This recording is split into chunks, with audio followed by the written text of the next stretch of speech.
நமஸ்தே.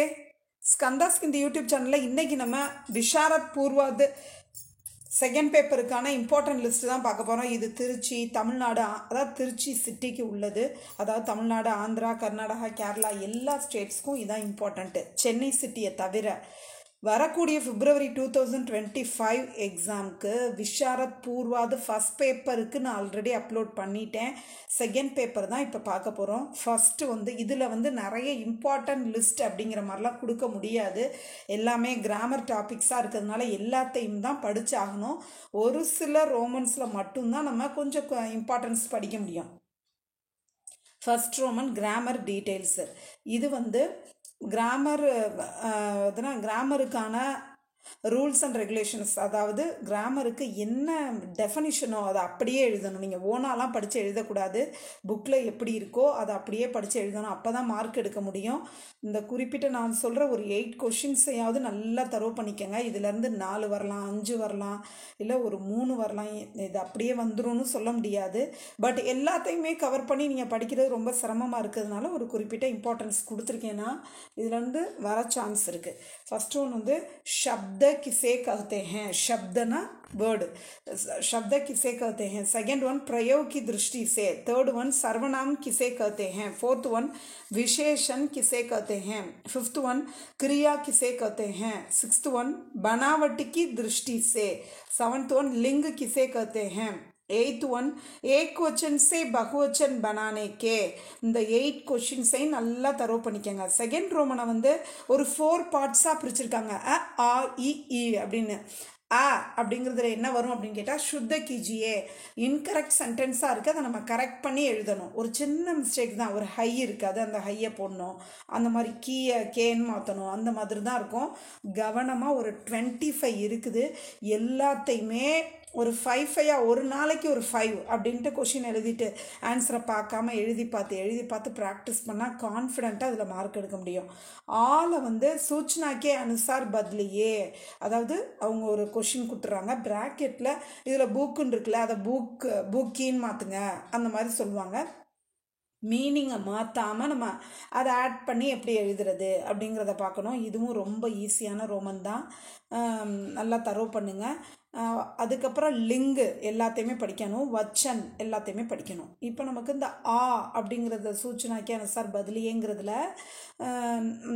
இப்போ டென்ஸை சேஞ்ச் பண்ணுங்கள்.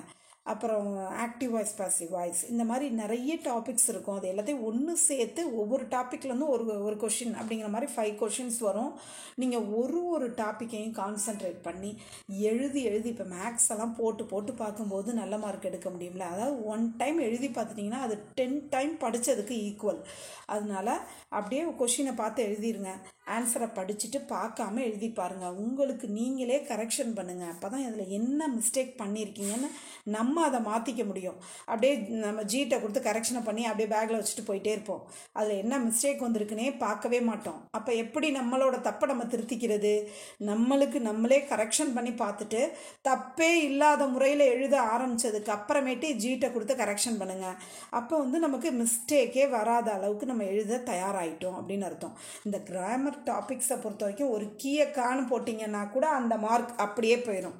அது சின்ன மிஸ்டேக் வந்தாலும் அந்த மார்க் அப்படியே போயிடும்.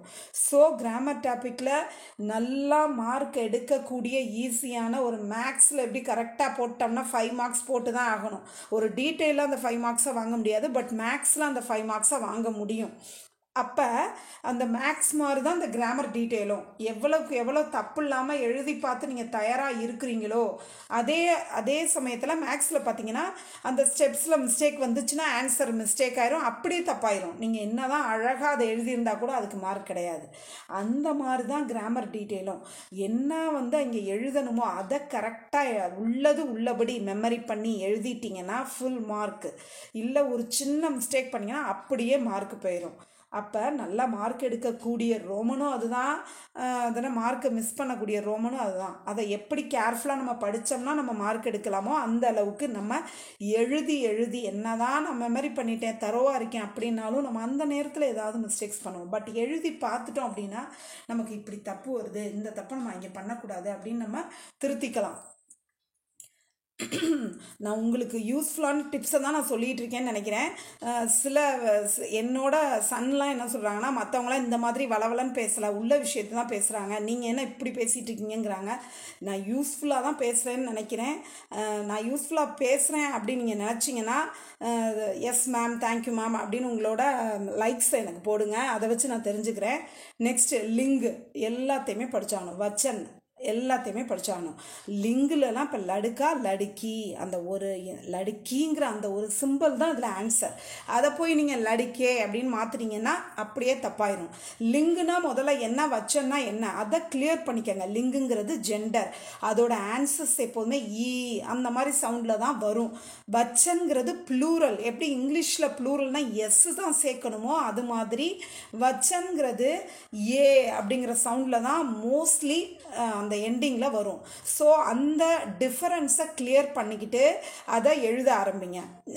லிங்கு வச்சன் அப்படின்னு டெஸ்ட் வச்சோம்னா வச்சனுக்கு வர்றதெல்லாம் லிங்கில் எழுதுறாங்க, லிங்குக்கு வர்றதெல்லாம் வச்சனுக்கு எழுதுறாங்க. நான் ஆஸ் அ டீச்சராக என்னோடய ஸ்டூடெண்ட்ஸ் என்னெல்லாம் பண்ணிகிட்டு இருக்காங்களோ அதை வச்சு தான் நான் உங்களுக்கு சொல்கிறேன். அந்த மாதிரி இதை கன்ஃபியூஸ் பண்ணிக்காதீங்க. லிங்குனாலே ஈ சவுண்டு, வச்சன்னாலே மோஸ்ட்லி ஏ சவுண்டு, அந்த மாதிரி மைண்டில் ஃபிக்ஸ் பண்ணிவிட்டு எழுத ஆரம்பிங்க. அப்போ அந்த மார்க்கை நம்ம அப்படியே எடுக்கணும்னா சின்ன மிஸ்டேக் கூட வரக்கூடாது. அப்போ தான் நம்ம அதை ஃபுல் மார்க் எடுக்க முடியும். Third Roman general essay. First one शिक्षा में यात्रा, सेकंड वन हमारा प्रिय विषय, थर्ड वन वन संरक्षण. இந்த 3 ஜென்ரல் எஸ்ஸேஸையும் நல்லா படிச்சுக்கோங்க. இதுலேருந்து 1 வரலாம், இல்லை 2 வரலாம், 1ஆவது வந்துடும். அதனால் 3ஐயுமே படிக்கணும். ஆனால் நான் சொன்னேன் நான் ஒரு சாய்ஸ் பண்ணி நான் ஒரு ஷார்ட்டாக நான் ஒரு இம்பார்ட்டன்ஸ் கொடுக்குறேன். அதுலேருந்து நீங்கள் உங்களுக்கு ஈஸியாக இருக்கிற ஒரு இம்பார்ட்டனை மட்டும் எடுத்துக்கிட்டு படிச்சுட்டு ஜி சொன்னது வரல அப்படின்னு சொல்லக்கூடாது. இந்த 3ஐயுமே படிக்கணும். Fourth Roman letter writing. Letter ரைட்டிங்கை பொறுத்த வரைக்கும் நமக்கு 20 லெட்டர் ரைட்டிங் இருக்குது. அதனால நான் கொஞ்சம் நிறையவே இம்பார்ட்டன்ட் கொடுத்துருக்கேன். அதில் பாதியாவது நம்ம படிக்க வேணாமா, அதனால் 1 to 10 நல்லா தரவு பண்ணுறோம். அதில் 3rd and 6th இது 2 தவிர மற்ற எல்லாத்தையுமே நல்லா தரவு பண்ணிக்கோங்க. ஒவ்வொரு லெட்டரோட ஃபார்மெட் என்ன அப்படின்னு பார்த்துருங்க. அப்புறம் ஸ்பெல்லிங்கை பார்த்துக்குங்க. அதுக்கப்புறம் மெயினாக அதோட கான்செப்ட் என்ன, அதை எப்படி எழுத போகிறோம், அதை தெளிவாக கைட்லையோ புக்கிலையோ பெருசாக இருக்க மாதிரி நீங்கள் ஃபீல் பண்ணால் அதை கொஞ்சம் ஷார்ட்டாக உங்களுக்கு தகுந்த மாதிரி ஷார்ட் பண்ணிட்டு கூட அந்த கான்செப்டை உள்ளபடி எழுதுங்க. நான் ஷார்ட்னு ஏன் சொல்கிறேன் அப்படின்னா, நான் அந்த கைடில் உள்ள எல்லாத்தையும் படித்து எழுதுறேன் அப்படின்னு சொல்லிட்டு அதுக்கு என்ன விஷயம் எழுதணுமோ அதுக்கான முக்கியமான லைன்ஸை லீவ் பண்ணிடுறாங்க, தேவையில்லாததெல்லாம் எழுதி வைக்கிறாங்க. அதனால தேவையான கருத்துக்களை ஷார்ட் பண்ணி அதையாவது அதில் எழுத முயற்சி பண்ணுங்க அப்படின்னு நான் சொல்கிறேன். லெட்டர் ரைட்டிங்லாம் நல்ல மார்க் எடுக்கக்கூடிய ரோமன்ஸ், ஸ்பெல்லிங் மிஸ்டேக் இருக்கக்கூடாது, அதில் என்ன கான்செப்டோ அது இருக்கணும். 5th Roman precis writing. எப்படி தான் நீங்கள் முயற்சி பண்ணாலும் அந்த இடத்துல நீங்கள் என்ன எழுதுறீங்களோ அதுக்கு தகுந்த மாதிரி இதில் மார்க்கெல்லாம் அந்த அளவுக்கு ஸ்கோர் பண்ண முடியாது. இதுக்கு ஒரு டயத்தை ஸ்பெண்ட் பண்ணி அப்படியே மெமரி பண்ணிட்டு இருக்காதீங்க. அந்த நேரத்தில் என்ன தோணுதோ ஒரு ஷார்ட் பண்ணி ஒரு பேராகிராஃபை அதுக்கு ஒரு டைட்டில், दिए गए कुल शब्द, लिखे गए कुल शब्द அப்படின்னு சொல்லிட்டு அதோட எண்ணிக்கையை போட்டு அப்படியே ஷார்ட் பண்ணி எழுதி வைங்க. அடுத்து 6th ரோமன் டிரான்ஸ்லேஷன். எல்லாமே படித்தான். டிரான்ஸ்லேஷனுங்கிறது நம்ம ஒரு லாங்குவேஜை கற்றுக்குறோம், அந்த கொடுத்துருக்க பேராகிராஃபை நமக்கு டிரான்ஸ்லேட் பண்ண தெரியுதா அப்படிங்கிறதுக்கு தான் வருது. அதை முடிஞ்ச வரைக்கும் ஒரு நாளைக்கு ஒரு லெசனை வாட்ச் அதில் என்ன கான்செப்ட் இருக்குது, அதில் என்ன நியூ வேர்ட்ஸ் இருக்குது, அதை நமக்கு டிரான்ஸ்லேட் பண்ண தெரியுதான்னு முயற்சி பண்ணுங்கள். இது ரொம்ப அவசியம். இந்த டிரான்ஸ்லேஷனே எனக்கு வராதுப்பா அப்படின்ட்டு அதை அவாய்ட் பண்ணாதீங்க. நீங்கள் கற்றுக்கிறது ஒரு லாங்குவேஜ்.